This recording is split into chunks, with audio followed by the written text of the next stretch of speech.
الحمد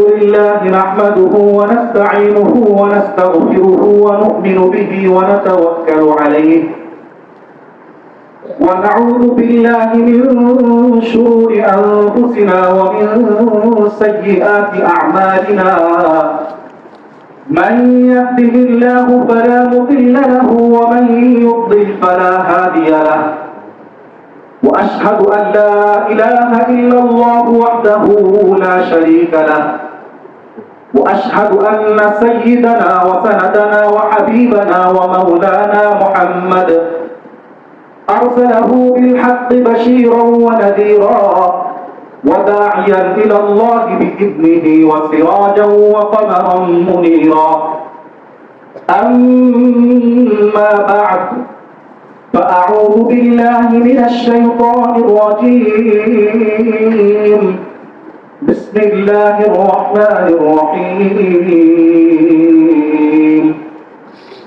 يا أيها الذين آمنوا كتب عليكم الصيام كما كتب على الذين من قبلكم لعلكم تتقون وقال تعالى شهر رمضان الذي أنزل فيه القرآن هدى للناس وبينات من الهدى والفرقان وقال تعالى يا أيها الناس إنا خلقناكم من ذكر وأنثى وجعلناكم شعوبا وقبائل لتعارفوا إن أكرمكم عند الله أتقاكم إن الله عليم خبير صدق الله العظيم وقال رسول الله صلى الله عليه وسلم عن أبي هريرة رضي الله عنه قال قال رسول الله صلى الله عليه وسلم إن الله لا ينظر إلى صوركم وأموالكم ولكن ينظر إلى قلوبكم وأعمالكم وقال عليه الصلاة والسلام المسلمون إخوة لا فضل لأحد على أحد إلا بالتقوى أو كما قال عليه الصلاة والسلام মুআজ্জাজ মুহতারাম হাজিরিন আল্লাহ পাকের দরবারে লাখো কোটি শুকরিয়া যে মহান আল্লাহ রাব্বুল আলামিন আমাদেরকে আরো একটা রমজান মাস দান করেছেন। গত রমজানে আল্লাহ রাব্বুল আলামিন আমরা অনেক রোজা রেখেছি, কিন্তু এই রমজানে কবরস্থানে শুয়ে আছে কিনা? আপনার চারপাশে চিন্তাশীল বান্দাদের জন্য এতটুকু যথেষ্ট যে এলাকার ভিতরে এরকম অনেক ভাইরা ছিল গত রমজানে রোজা আছে। আলী ভাই ছিল, আর কয়েক ভাই ছিল, মনি ভাই, কিন্তু এখন তাদের নাম শুনলে মরহুম বলা হয়। কি বলা হয়? মরহুম মানে কি? যার প্রতি আল্লাহ মরহুম যেন করে আল্লাহ ওই চাতক পাখির ন্যায় তাকায় আছে তারা, যে আমার দিকে কেউ কোন সূরা পড়ে আমার দিকে বকশিশ করে কি আল্লাহ আত্মরমজান। এজন্য অন্তঃস্থল থেকে বলে আলহামদুলিল্লাহ। আপনারা কি আমার উপর রাগ হয়েছেন? রাগ হয়েছেন? আমি আপনাদের সামনে কয়েকটি আয়াত এবং দু একটা হাদিস পেশ করেছি।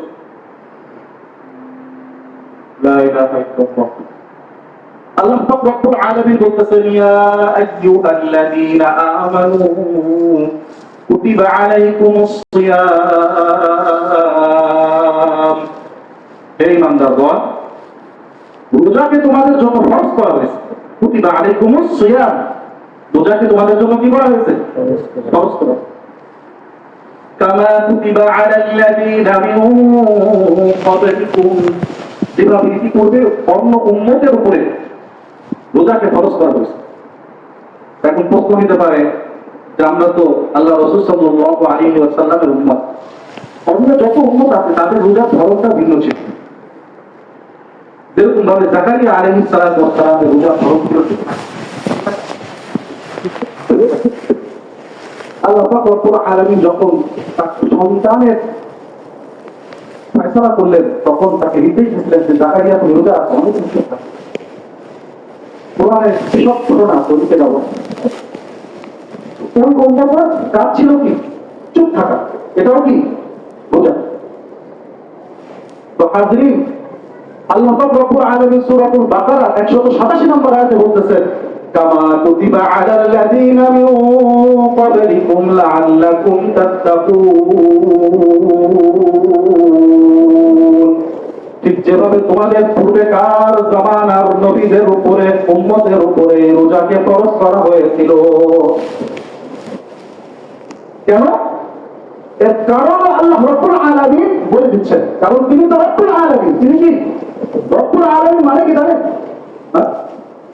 রব্বুল আলামিন মানে হইতেছে জগৎ সমূহ, যত জগৎ আছে, সৌরজগৎ, চন্দ্রজগৎ, নক্ষত্র জগৎ, গ্যালাক্সি সহ যত কিছু আছে, সমস্ত জগতের তিনি রব। মানব জগৎ না শুধু, কি না? শুধু মানব জগৎ না, আল্লাহ কিসের রব? রব্বুল আলামিন। রব্বুল আলামিন মানে কি? তিনি সমস্ত জগতের রব। তিনি কেন রোজাকে ফরজ করতেন? পূর্বেকার জামানার উপরে ফরজ করেছিলেন এবং আমাদের উপরে কেন ফরজ করেছেন এর কারণ বলে দিচ্ছেন, লাআল্লাকুম তাত্তাকুন, যাতে করে তোমরা খোদা ভীরু হইতে পারো, যাতে করে আওয়াজ বাচ্চারা একটা সে বসুধা গার্জেনের সাথে লাআল্লাকুম তাত্তাকুন, যাতে করে মুত্তাকি হইতে পারো, যাতে করে কি হইতে পারো?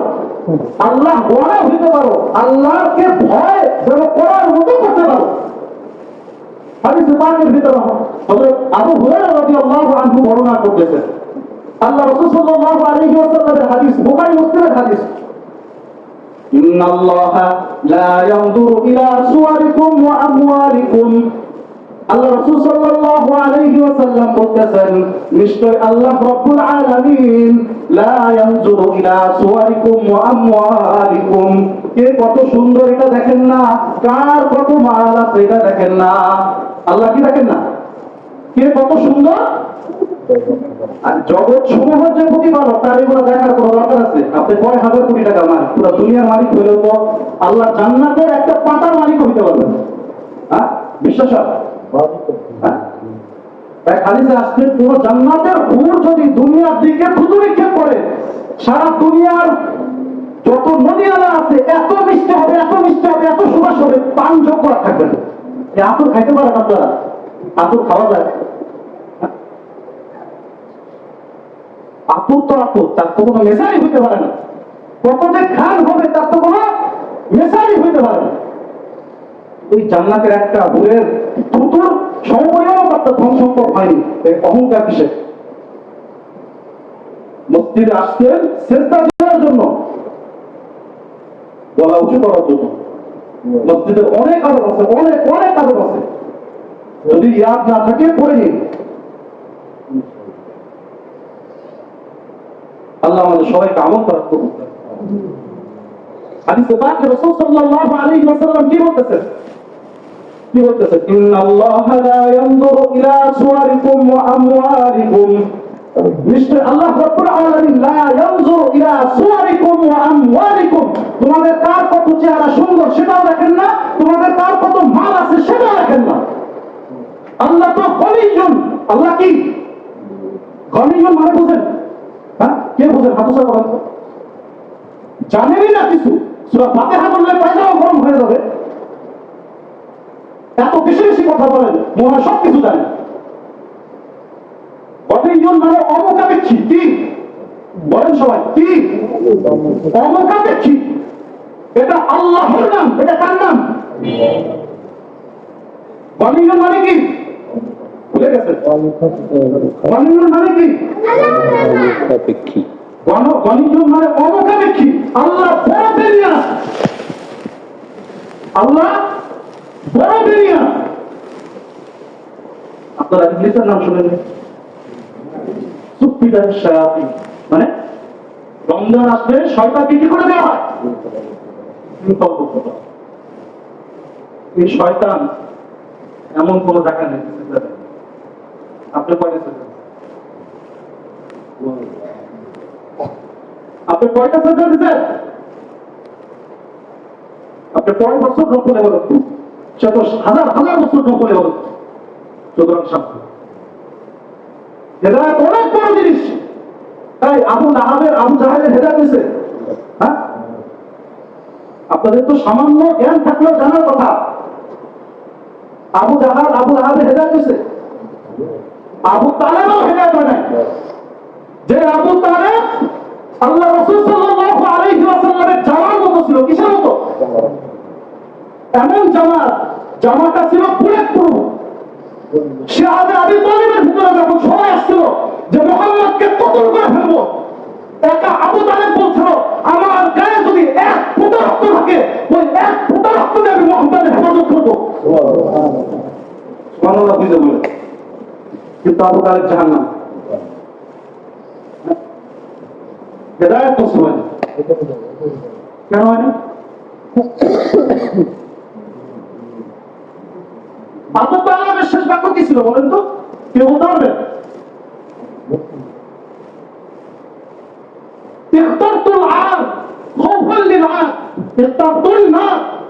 আমি মুহাম্মদ তোমার জাহান্নামকে গ্রহণ করলাম, বংশ মর্যাদা হয়। কিসের বংশ মর্যাদা? আমি অমুক বংশ, আমি তমুক বংশ, আমি তমুক বংশের, আমি কুরাইশ বংশের। তখন কুরাইশ বংশ ছিল, এই কারণে সে জাহান্নাম। আল্লাহ আয়াত নাযিল করলেন, ইন্নাকা লা তাহদি মান আহবাবতা। হে নবী, আপনি যাকে চান তাকে হেদায়েত দিতে পারবেন না, পারবেন না, পারবেন না। ওয়ালাকিন্নাল্লাহ ইয়াহদি মান ইয়াশা। হেদায়েত আমি যাকে চাই, আল্লাহ যাকে চাই তাকে দিবেন। সূরাতুল কাসাসে আছে, দেখেন।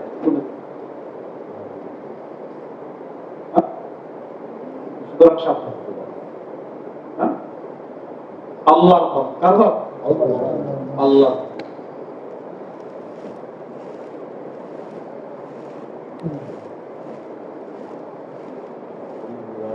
আল্লাহ আমার সেজদার মুখাপেক্ষী না, আমি আল্লাহর মুখ। এমন হাজার হাজার লক্ষ লক্ষ কোটি কোটি কোটি কোটি ফেরেশতা আছে যারা সারা জীবন সেজদারত আছে। আপনার হায়াত পেয়ে বসে আল্লাহ আমাদের সবাইকে আমল করতে। বিষয়বস্তু অন্যদিকে চলে গেছে। আল্লাহ রাসূল সাল্লাল্লাহু আলাইহি ওয়াসাল্লাম বলতেছেন, ইন্নাল্লাহা লা ইয়ানজুরু ইলা সুওয়ারিকুম ওয়া আমওয়ালিকুম। নিশ্চয় আল্লাহ রাব্বুল আলামিন লক্ষ্য করেন না তোমাদের কার কি চেহারা, সুরত আছে, কার কত সুন্দর চেহারা, হ্যাঁ, কে কি করে এটা দেখেন। ওয়া আমওয়ালিকুম, কার কত মাল আছে, কার কত দৌলত আছে, সেটাও আল্লাহ দেখেন না। আল্লাহ কি দেখেন? ওয়ালাকিন ইয়ানজুরু ইলা কুলুবিকুম ওয়া আমালিকুম। আল্লাহ রাব্বুল আলামিন দেখেন তার অন্তরের ভিতরে কি আছে এবং কে কত সুন্দর নেক আমল করতেছে। আল্লাহ রাব্বুল আলামিন দেখেন কার অন্তরের ভিতরে কি আছে এবং কে কত সুন্দর নেক আমল করতেছে। আল্লাহ রাব্বুল আলামিন বলেছিলাম ভাই, আল্লাহ অনেক ধনী, অনেক ধনী, অনেক ধনী। একবার শুধুমাত্র শয়তান ইবলিস বলছিল, খালাকাতানি মিন নারিন ওয়া খালাকাতাহু মিন তিন। শয়তান শুধু একবার বলেছিল, হে আল্লাহ, আপনি তো তাকে মাটি দিয়ে সৃষ্টি করেছেন আর আমাকে সৃষ্টি করেছেন আগুনের দ্বারা। এই এক বাক্যের কারণে আল্লাহ রাব্বুল আলামিন তার হাজার হাজার হাজার হাজার বছরের ইবাদত ধ্বংস করে দিয়েছেন। এক বাক্যের কারণে। আমরা এমন আল্লাহ রাসূল সাল্লাল্লাহু আলাইহি ওয়াসাল্লাম কই মেজদাক হবো না যে কোন এক মুমিন এত বেশি আমল করতে, এত বেশি আমল করতে যে তার আমল রাখার আর কোনো জায়গা নাই, কিন্তু কালকে আমাদের বসে জাহান্নামে। অমুককে গালি দিয়েছে, অমুককে মেরেছে, অমুকের মাল আত্মসাৎ করেছে। আর হাদিসের ভিতরে আল্লাহ রাসূল সাল্লাল্লাহু আলাইহি ওয়াসাল্লাম সাহাবাদেরকে প্রশ্ন করতেছেন, তোমরা কি জানো সব থেকে গরীব, সব থেকে হতভাগ্য কে? সাহাবারা তাদের স্বভাবস্বরূপ উত্তর দিছে, আল্লাহ রাসূল সাল্লাল্লাহু আলাইহি ওয়াসাল্লাম, আমরা তো জানি না, আপনিই জানেন। আল্লাহু ওয়া রাসূলুহু আ'লাম। আল্লাহ এবং তার রাসূলই ভালো জানেন। এরপর আল্লাহ রাসূল সাল্লাল্লাহু আলাইহি ওয়াসাল্লাম ইরশাদ করতেছেন, জানো সব থেকে দরিদ্র ওই ব্যক্তি যে কিয়ামতের দিন হাজার হাজার হাজার হাজার সুবহানাল্লাহ, লা ইলাহা ইল্লাল্লাহ, আলহামদুলিল্লাহ না হাজার হাজার নফল নামাজ, সওয়াতুল কদরের নামাজ, তাসবিহ নামাজ নিয়ে আসলো, কিন্তু কাল কিয়ামতের দিবসে তার সকল আমল তো মানুষকে দিয়েই লাগলো, অন্যের সকল গুনাহের বোঝা তার মাথায় দিয়ে তাকে জাহান্নামে করে দেওয়া হবে। সহিহ হাদিস, বুখারী মুসলিম হাদিস। পড়াইছি, 3 দিন আগে পড়াইছি, বিশ্বাসের সাথে বলতে। হ্যাঁ, এই জন্য মাহে রমজান মাস সংযত থাকার মাস। রমজান মানে কি? সংযত হওয়ার মাস। আমরা যে খাইতেছি না, পানাহার করতেছি না, হালাল স্ত্রীকে স্পর্শ করতেছি না, কার জন্য? একটা রুমে যদি কেউ না থাকে, আপনি কি পানি পান করবেন? পুরা ঘর যুবক মানুষ, 21 বছর বয়স, বিবাহিত, স্ত্রীকে পাইছে এক রুমের ভিতর, অন্ধকার রুমের ভিতর, সে কি তার স্ত্রীকে স্পর্শ করবে? কেন করবে না? আল্লাহর জন্য। আল্লাহ তো অনেক বড়। আরে ভাই, আল্লাহ অনেক বড়। আল্লাহ অনেক বড়, আপনার ধারণা থেকে বড়। এই বিশ্বাস আপনার ভিতরে যদি না আসে, তাহলে আপনি মুমিন না, আপনি মুসলমানই না। আল্লাহ রাসূল সাল্লাল্লাহু আলাইহি ওয়াসাল্লাম আরেক হাদিসের ভিতরে বলতেছেন, আল মুসলিমুনা ইখওয়াতুন লা ফাদলু লিআহাদিন আলা আহাদ। মুসলমান সকলে ভাই ভাই, মুসলমান সকলে কি? লা ফাদলু লিআহাদিন আলা আহাদিন, কেউ কারো উপরে বৈশিষ্ট্য কোনো সিফাত নাই। অমুক বংশের, তমুক বংশের, সৈয়দ বংশের, তালুকদার বংশের, খান বংশের, তমুক বংশের, সর্দার বংশের, সৈয়দ বংশের, মন্ডল বংশের আছে না? আল্লাহ রাসূল সাল্লাল্লাহু আলাইহি ওয়াসাল্লাম কি বলতেছেন? লা ফাদলু বাইনাহুম ওয়ালা বাইনাহুম, কারো মাঝে কোনো কি নাই, বৈচিত্র্য নাই, মর্যাদার দিক থেকে সকলে সমান।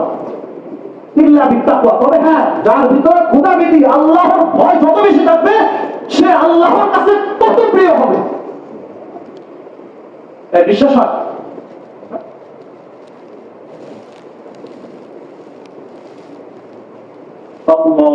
আমার এক উস্তাদ বলতেন, কোন হাফেজ আলেমের সাথে কর্কশ ভাষায় কথা বললে তার 14 গোষ্ঠীর ভিতরে আলেম পয়দা হয় না। কি হয় না? আলেম। আল্লাহ আমাদের সবাইকে হেফাজত করুন। লা ইলাহা ইল্লাল্লাহ। আল্লাহ রাসূল সাল্লাল্লাহু আলাইহি ওয়াসাল্লাম বলতেছেন, আন আবি যার রাদিয়াল্লাহু আনহু قال ان النبي صلى الله عليه وسلم قال انظر فانك لست بخير من احمر ولا اسود الا ان تقره بالتقوى। আবু যর গিফারী রাদিয়াল্লাহু আনহু বহুত মশহুর সাহাবী, মানে প্রসিদ্ধ সাহাবী। এত প্রসিদ্ধ সাহাবী ছিলেন যে আবু যর গিফারী রাদিয়াল্লাহু আনহু জীবনে কোনো ভালো মন্দ খায়, অবাক লাগে না শুনতে? কখনো সেলাই করা জামা পরেননি। যে আল্লাহ রাসূল সাল্লাল্লাহু আলাইহি ওয়াসাল্লামকে দেখি তুমি চাকর বকেন, এরকম আশিক রাসূল আছে নাকি? আল্লাহ রাসূল সাল্লাল্লাহু আলাইহি ওয়াসাল্লাম সারা জীবন কষ্ট করতেন, চাল নিয়ে রুটি পায় নাই, কি পায় নাই? তো আবু যর গিফারী রাদিয়াল্লাহু আনহু কি করতেন? কি বলতেছেন? আমিও আল্লাহ রাসূল সাল্লাল্লাহু আলাইহি ওয়াসাল্লাম যেভাবে চলেছেন ঠিক সেভাবেই চলবে। উনি কোনদিন বাজারে গোশত কিনতে যাইতেন। ওসমান ইবনে আফফান রাদিয়াল্লাহু আনহু খেলাফতের আমলে এই আবু যর গিফারী রাদিয়াল্লাহু আনহু যখন মানুষকে দেখলো যে অনেক বেশি বিলাসী হয়ে যাচ্ছে, তখন তো মুসলমানদের জয় জয়কার, সারা বিশ্বের সালতানাত মুসলমানদের কবজা। তখন সবাই মোটামুটি হালাল পর্যায়ে থেকে ভোগ বিলাস করতেছিল। এটা দেখে আবু যর গিফারী রাদিয়াল্লাহু আনহু শুনতেছিল যে আমার রাসূল তো রুটি খাইতে পারে না, আর তুমি সারাদিন ভেড়া, উট, মহিষ সবকিছু খাইতেছো। তিনি বাজারে চলে যেতেন লাঠি নিয়ে, কিনে। আরে বেটা, তুই কি খাইতে জন্মাইছিস? তুই কি থাকে না এরকম বুঝবো কিছু? মাথা উৎপন্ন বোঝে, সমাজ কম বোঝে। তুই কি খাইতে পারে না হয়েছিস? তুই আল্লাহ রাসূল জীবনে তো রুটি পায় নাই। তুই বাজারে যায় যখন মুরব্বী খুব বেশি ডিস্টার্ব করতো, তখন ওসমান ইবনে আফফান রাদিয়াল্লাহু আনহুর কাছে বিচার গেল যে আবু যর গিফারী রাদিয়াল্লাহু আনহু তো এই কাজ করে। তো তিনি তো ছিলেন খলিফাতুল মুসলিমিন, তিনি ডাকলেন যে বুজুর্গ, আপনার কি সমস্যা বলেন নাকি? কি সমস্যা বলেন। তো তিনি বলতেছেন, আল্লাহ রাসূল সাল্লাল্লাহু আলাইহি ওয়াসাল্লামের জামানায় তো আমি কোনোদিন রুটি খাইতে তাকে দেখি নাই, তো উম্মতের ভিতরে এত ভোগ বিলাস কেন আসলো? এই ছিল তাদের রাসূলের ইশক। রাসূলের ইশক মুহাব্বত। আর এখন আমরা শুধু খাওয়ার পরে মিষ্টি খুঁজি, কিন্তু মিষ্টি খাওয়ার না মুসলমান। আল্লাহ রাসূল সাল্লাল্লাহু আলাইহি ওয়াসাল্লাম বলতেছেন, কুনজু, নিজের দিকে নিজে একটু দেখো, নিজের দিকে নিজে একটু দেখো, বিবেচনা করো যে তুমি কি ছিলা, কি হইছো। ফাইন্নাকা লাস্তা বিখাইরিন মিন আহমার ওয়ালা আসওয়াদ, তুমি কোন কৃষ্ণ বর্ণের লোক বা একদম লাল বর্ণের লোকের থেকে কোনো কেউ উত্তম না। এখনো বিশ্বের ভিতরে ব্ল্যাক অ্যান্ড হোয়াইট একটা আন্দোলন আছে। কি আছে? শ্বেতাঙ্গ কৃষ্ণাঙ্গ, শ্বেতাঙ্গ কৃষ্ণাঙ্গ। উদাহরণত এক রাস্তা দিয়ে যদি শ্বেতাঙ্গ প্রবেশ করে, ওই রাস্তা দিয়ে কৃষ্ণাঙ্গ প্রবেশ করবে না। বা কৃষ্ণাঙ্গ যদি কোনো একদিকে এক গ্লাসে পানি খায়, জীবনে কোনো শ্বেতাঙ্গ সেটা পানি খাবে না। এখন আমেরিকায় আছে এই বর্তমান যে প্রেসিডেন্ট, সে আরো বেশি বর্ণবাদী, সে আরো বেশি, এদেরকে কি বলে? বর্ণবাদী বলে। কিন্তু আল্লাহ রাসূল সাল্লাল্লাহু আলাইহি ওয়াসাল্লাম 1500 বছর আগে কি বলছেন দেখেন, কুনজু, নিজের থেকে নিজে লক্ষ্য করো, ফাইন্নাকা লাস্তা বিখাইরিন মিন আহমার ওয়ালা আসওয়াদ, তুমি কোনো কৃষ্ণ বর্ণের থেকে উত্তম না, কোনো লাল বর্ণের লোকের থেকে উত্তম না। উদ্দেশ্য আরব জাতি।